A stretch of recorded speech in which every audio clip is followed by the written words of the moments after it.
I think what we mentioned a couple of points before, but in terms of churn, how do we actually attack that? The first step is to get continuous feedback loops. Because if you don't have feedback from your customers, you don't know what they're struggling with. So it will be very, very hard to predict churn. It will be very hard to control it. You could measure it, but you're going to be in a very ugly position to fix it. Then the second learning that we got is that you want to identify the user needs when, especially when they're recurring. So that's what we said before. I can measure through Chatty, of course, how many times people are having the same pain points. Oh, look, we cannot do this with your app. Oh, look, your competitor has this.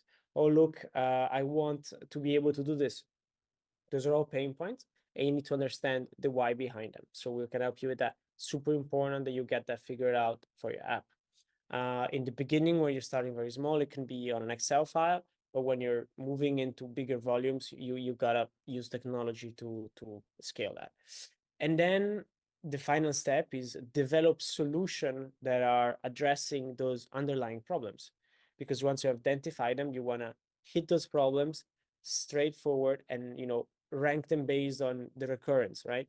The biggest pain points with the most users complaining about them, those are the ones that you should focus your developer attention to.